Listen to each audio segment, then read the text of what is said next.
I'm extremely grateful for the far too generous words spoken just now by the Secretary for Justice, the Chairman of the Bar, the President of the Law Society, and Lord Newburger of Abbotsbury. I thank everyone for your presence, both here and remotely, at this, my farewell sitting. I'm particularly honored by the presence of the Chief Executive and representatives of the Liaison Office and the Office of the Commissioner of the Ministry for Foreign Affairs. I'm also honored by the presence of the Chief Secretary, the Financial Secretary, the convener of the non-official members of the Executive Council, the President of the Legislative Council, and representatives from the Law Society and the Bar. These are all persons to whom I owe much gratitude for their past and continuing support of the judiciary and its work. Apart from it being a significant personal occasion for me, your presence today reflects the importance in our community of the rule of law itself, and within it, the role of the judiciary. You have heard me speak much about this over the years, and I am grateful to be given a final opportunity as Chief Justice to express my thoughts to you. The rule of law represents in any community the necessary foundation to enable all who live and work in it to do so with dignity and to do so acknowledging the interests of others. That is why it is said to be a cornerstone of the Hong Kong community. It is not just about being conducive to business and investment, nor is it only about law and order. It also includes the recognition and enforcement of those rights we call human rights and fundamental freedoms, such as the freedom of assembly, of procession, of association, and the freedom of the press. Always, of course, recognizing as well the importance of the respect for the rights and entitlement of others in the community. The importance we place on rights and freedoms is a fundamental feature of the Basic Law. That constitutional document, which was enacted by the National People's Congress in accordance with the Constitution of the People's Republic of China, remains the starting point in any discussion about Hong Kong's system of government. The Basic Law devotes a whole chapter in Chapter 3 to fundamental rights and duties of residents. Chapter 1 sets out the general principles that govern Hong Kong, beginning with Article 1, stating that the Hong Kong Special Administrative Region is an inalienable part of the PRC, followed by Article 2, which prescribes that Hong Kong is to enjoy, among other matters, independent judicial power. The concept of independent judicial power is repeated in Article 19, in the chapter dealing with the relationship between the central authorities and the HKSAR, and in Article 85, which is under Chapter 4, Political Structure, requiring the courts in Hong Kong to exercise judicial power independently, free from any interference. So whenever there are discussions about the rule of law, the independence of the judiciary, and the role and responsibilities of judges in relation to these fundamental features, the foundation for such discussions must be to refer to the Basic Law. They are not in any way strange concepts that have been transplanted randomly to apply in Hong Kong. They are concepts required by, protected by, and to be enforced under the very constitutional document that governs Hong Kong. And let there be no misunderstanding about what the independence of the judiciary means. It is important to stress at the outset that this concept is not related to politics. That is why I have always spoken out against the politicization of the judiciary and the work of the courts. The independence of the judiciary, which is at the heart of the rule of law, is the guiding concept that underlines the way judges discharge their constitutional responsibilities. The role and responsibilities of the judiciary are clearly and unambiguously set out in the basic law. The independence of the judiciary means, in essence, the responsibility and duty imposed on the courts to adjudicate on the law and on legal disputes fairly, evenly, and strictly in accordance with legal principle and the spirit of the law. Underlying this is the recognition, again required under the basic law, that all are equal before the law, and this of course includes the executive authorities. To repeat a phrase that bears reminding at all times, no one is above the law, all are subject to it, and everyone is equal in the eyes of the law. Not only that, no one is able to influence the court in the adjudication of a legal dispute, whether civil or criminal. All this guarantees fairness and justice. When I became a judge in 2001, like all judges, I took an oath of office. This oath is required under the basic law. To uphold the basic law, to discharge my judicial duties conscientiously, dutifully, in full accordance with the law, honestly and with integrity, and to safeguard the law and administer justice without fear or favor, self-interest or deceit. The judicial oath is a solemn promise to ensure that justice is done, is seen to be done, and that nothing and no one will be allowed to influence a judge to act or compromise in any way the demands of this oath. The constitutional model mandated under the basic law is that of one country, two systems. I've always placed great emphasis on the need to have meaningful exchanges with the mainland courts to enhance mutual understanding of the two legal systems. I've had many important exchanges over the years with successive presidents of the Supreme People's Court, and I wish to acknowledge my gratitude to them and to the other judges of the Supreme People's Court, and also to the many other mainland judges whom I have met for their insight and exchange of views.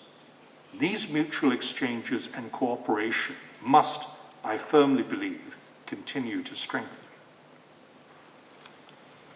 The Hong Kong judiciary does not comprise a large number of judges.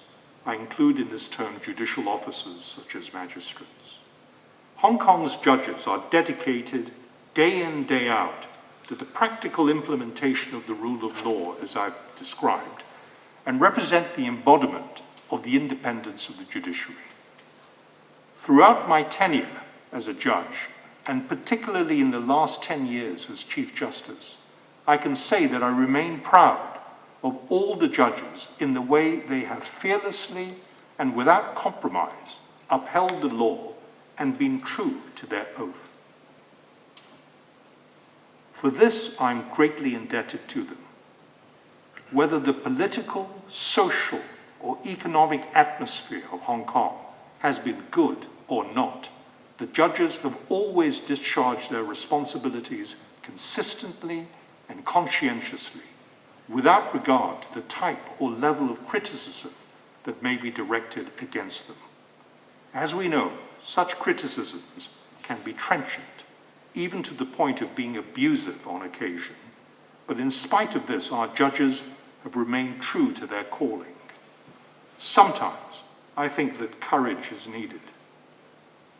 It is comforting to know, as I believe, that the vast majority of our community has confidence in them and find reassurance in the principled way they carry out their daily work. All this ensures stability at all times, whether good or not so good. For my part, I wish to express my deep gratitude to our judges. They have almost invariably given me their wholehearted support and have played their proper role in the administration of justice. Without this foundation, I could not have begun to discharge my own responsibilities. For the future, I wish to say it is essential that the higher standards, not only of ability, but also of integrity, are observed and maintained. It is also critical that judges remain apolitical in the discharge of their duties. I hope I will be forgiven if I now single out the two levels of court I have called my professional home during my time in the judiciary: the Court of Final Appeal and the High Court. I spent 9 years in the High Court, 7 of them as Chief Judge. Of the various levels of court in our system, the busiest, although not in terms necessarily of the number of cases handled, is the High Court, certainly the most pressurized on a day-to-day basis. Efficiency, teamwork, cooperation, and above all, dedication are prerequisites, and these remain the characteristics of the High Court. My years in the Court of First Instance and the Court of Appeal were among the happiest in my legal career. I thank my colleagues for their support and friendship. There was more than a tinge of sadness when I left the High Court. I joined the Court of Final Appeal in September 2010 and sat in my first case a month later. I've just 2 days ago presided in my last case. These past 10 years have represented for me the pinnacle of my career as a lawyer. My colleagues, the permanent judges, have enabled me to improve as a lawyer, to think as a lawyer should, and to try at all times to have the instincts of a judge to be fair and just. I do not have the time now to say too much about each of them, but I must acknowledge and thank them both as my professional colleagues and also as my dear friends. The current permanent judges, Mr. Justice Ribeiro, Mr. Justice Falk, Mr. Justice Chern, and the former permanent judges, Mr. Justice Tang, Mr. Justice Bukhari, and Mr. Justice Chan. It has been a great honor for me to have served alongside all of you. The Court of Final Appeal, of course, comprises not only permanent judges, but also non-permanent judges. I'm, of course, also greatly indebted to the Hong Kong non-permanent judges, but I wish to say something more about the non-permanent judges from other common law jurisdictions. Lord Neuberger of Abbotsbury, who's on the bench today remotely, sat on his first case in this court the same day as I did, so just mentioned that. It was a particularly proud moment for me that I sat with him in my last appeal. I have through the years learned much from Lord Neuberger, and I remain forever grateful to him for his wisdom. It is perhaps invidious to name specific individuals among the non-permanent judges, all of whom I deeply admire and respect, but I would like to single out another legal titan for special mention because, like Neuberger, I've learned much from him. Sir Anthony Mason remains for me one of the wisest, ablest, and best lawyers I've ever had the fortune to meet and work with. I have been much blessed in my professional life in knowing judges like Sir Anthony. Like Neuberger, he is also a great supporter of Hong Kong. It has, of course, been a privilege to have worked alongside the overseas non-permanent judges. But I must, in addition, recognize their great contribution to and support of Hong Kong generally, and the rule of law specifically. It is important when discussing the role of the overseas non-permanent judges not to allow politics to cloud the analysis. The role of the overseas non-permanent judges includes the significant dimension they add to the work of the Court of Final Appeal. They are each in their own right the very best of lawyers in the common law jurisdictions in the world, and their appointments to the Court of Final Appeal, like all other judges, being based on their judicial and professional qualities as required under the Basic Law, reflect this excellence. Their presence on Hong Kong's highest court reflects the fact, as stipulated by the Basic Law, that Hong Kong is a common law jurisdiction, and more important, a jurisdiction that is founded on the rule of law and the independence of the judiciary. The contribution of the non-permanent judges to Hong Kong has been continuously applauded by all those involved in the law and supported by the actions and words of the executive and the legislature. Quite simply, their continued presence in Hong Kong is beneficial to the community. I was at my happiest working in the judiciary when I was judging, dealing with interesting cases and learning the law along the way. Administrative duties, however, had to be performed, and of course taken seriously when I became Chief Judge of the High Court and then Chief Justice. The many functions and work of the Chief Justice are not readily known, even among judges. They range from person management and discipline, through at times the making of delicate policy decisions to dealing with the government. There is no handbook or guide for Chief Justices.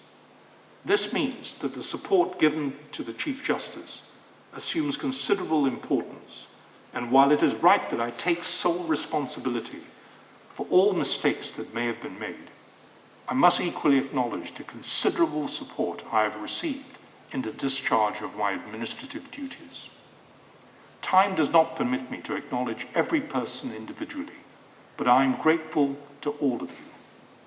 I must, however, expressly thank the court leaders at each level of court, the Chief Judge of the High Court, the Chief District Court, and the Chief Magistrate, both current, they are all present today, and past. I also appreciate the work of all those judges who have chaired and been responsible for the various court committees. I'm fully aware of the extra time they have had to spend on these committees, especially given their busy court schedules. I must also specifically mention the Judiciary Administrator. Like the role of the Chief Justice, the function and duties of the Judiciary Administrator are not always understood or appreciated. I wish to express my considerable gratitude to the administrators I've closely worked with. Ms. Emma Lau, with whom I worked for 9 years after I became Chief Justice, and Ms. Esther Lowe. I particularly appreciated their advice and their insistence on apprising me of all possible options to enable the best decision to be made. Of course, it goes without saying that I'm deeply grateful for the consistently excellent support I've been given by all Judiciary Administration staff. I must also mention and thank my administrative assistants, who have likewise provided invaluable advice to me as well, as in considerably easing my burdens. Ms. Annie Tang, Mr. Esmond Lee, and my present administrative assistant, Ms. Patricia So. Equally indispensable have been my 2 senior personal assistants. First, Mrs. Irene Lee, and now Ms. Jamie Sue.